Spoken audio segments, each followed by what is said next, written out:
چاہے وہ ناشکرہ جس درجے میں بھی ہوگا، جس نے اللہ کی نعمتوں کی ناشکری دنیا میں کی ہے، نعمتیں پانے کے بعد بھی اس کا شکر ادا نہیں کیا ہے، 5.5 اور 5 فٹ کے جسم دے کر اللہ رب العزت نے ایک ایک نعمت تجھے دی ہے، اس کے بعد تو اللہ کے سامنے کھڑا ہو جاتا ہے، اللہ کہتا ہے نشہ مت کر، اور تو نے سرگٹ ہاتھ میں پکڑا ہے، نسوار منہ میں رکھا ہے، ماوا منہ میں ڈالا ہے، کبھی چرس پیتا ہے، کبھی شراب پیتا ہے، اللہ زنا سے منع کرتا ہے تو زنا کرتا ہے، اللہ کہتا ہے قل للمؤمنین یغضوا من ابصارہم، اپنی نگاہوں کو نیچے رکھو اور عورت جائے تم پھاڑ پھاڑ کے اس کی طرف نگاہ سے دیکھو، یہ ایمان ہے؟ یہ پوچھا جائے گا ایمان کس درجے کے اندر ہے تمہارا؟ قرآن کو مانا ہے یا نہیں مانا ہے؟ اللہ کی کتاب پہ عمل کیا یا نہیں؟ رسول کی سنتوں کو اپنایا یا نہیں؟ تقوی کی زندگی گزاری یا نہیں؟ عدالت لگے گی، عدالت لگے گی۔ وقال الرسول یا رب ان قوم اتخذوا هذا القرآن مہجورا، یہ کتاب اللہ کی عدالت میں پڑے ہوگی، اور اللہ کا نبی گواہی دے گا کہ اس قوم نے اس قرآن کو چھوڑ دیا تھا، آج اس لیے یہ جہنم میں جا رہی ہے۔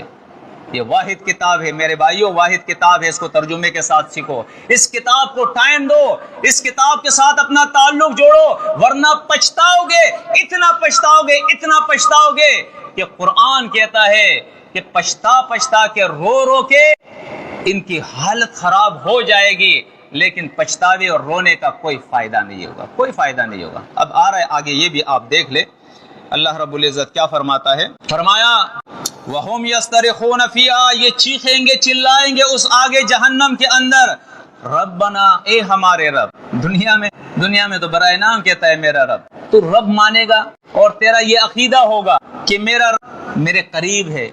اگر ہم 3 ہوتے تو چوتھا ہمارا رب ہمارے ساتھ ہوتا ہے یا نہیں ہوتا ہے؟ ہمارا رب ہمارے ساتھ ہوتا ہے، یہ قرآن کہتا ہے، ہم نہیں کہہ رہے ہیں۔ تم 5 ہوتے ہو تو چھٹا تمہارا رب تمہارے ساتھ ہوتا ہے، اگر تم اکیلے ہوتے ہو تو دوسرا کون ہوتا ہے؟ اللہ تمہارے ساتھ ہوتا ہے، لیکن ہم دیکھ نہیں پا رہے ہیں، اپنے شان کے لحاظ سے ہر جگہ وہ حاضر اور ناظر ہے۔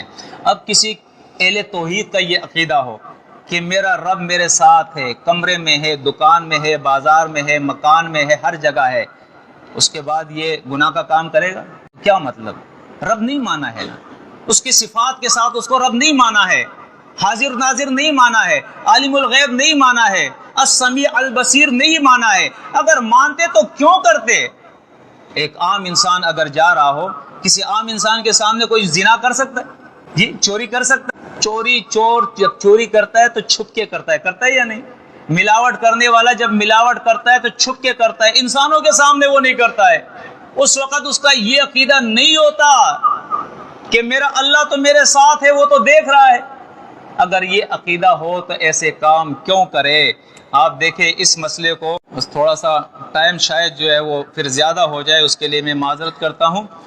بہرحال یہ دیکھیں قرآن اسی چیز کو ذکر کرتا ہے، حتی اذا ما جاؤہا، یہاں تک کہ ان کو جہنم کے سامنے لایا جائے گا، شہد علیہم سمعہم و ابصارہم و جلودہم بما کانوا یعملون، اللہ فرماتا ہے ان کے یہ کان، ان کی یہ آنکھیں اور ان کا یہ جسم، ان کی کھالیں ان کے اوپر گواہی دیں گے جو کچھ یہ کر کے دنیا میں گئے ہیں۔ یہ آنکھیں کہے گی، یہ کان کہیں گے، یہ جسم کہے گا کہ اللہ اس نے یہ کیا ہے۔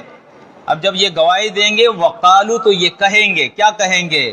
لجلودہم، اپنی جسم سے، اپنے کھالوں سے، لما شہدتم علینا، تم کیوں گواہی دے رہے ہو؟ تم تو ہمارے جسم کا حصہ ہو، میرے ساتھ تو تم بھی جلو گے، کیوں گواہی دے رہے ہو؟ تو وہ کیا کہیں گے؟ قالوا انطقنا اللہ الذی انطق کل شیء، اللہ نے ہمیں گویا کیا ہے، کان کہیں گے۔ آج تو لوگ کہتے ہیں، اللہ کے لیے بھی لوگ کہتے ہیں کہ اللہ مردوں سے کیسے باتیں کرتا ہے؟ ارے اللہ تو تیرے کانوں سے بھی باتیں نکالے گا، تیرے کھالوں سے بھی باتیں نکالے گا، تیری آنکھوں سے بھی باتیں نکالے گا، تیری ہاتھوں سے بھی باتیں نکالے گا، تیری ٹانگوں سے بھی باتیں نکالے گا۔ یہ ہاتھ جو ہے یہ بات کریں گے، اس کی زبان تو نہیں ہے، یہ بات کریں گے، یہ آنکھ بات کرے گی، یہ کان بات کریں گے، اور پھر یہ کہیں گے کہ تم کیوں ہمارے اوپر گواہی دے رہے ہو؟ تو وہ کہیں گے کہ اللہ نے یہ گواہی ہم سے دلوائی ہے، اللہ نے ہمیں گویا کیا ہے ان باتوں کے اوپر، جس نے ہر چیز کو بولنے کی طاقت دی ہے، وَهُوَ خَلَقَكُمْ أَوَّلَ مَرَّةٍ، اور اسی نے پہلی دفعہ تمہیں پیدا کیا ہے، وَإِلَيْهِ تُرْجَعُونَ، اور اسی کے طرف تمہارا لوٹ کر جانا ہے۔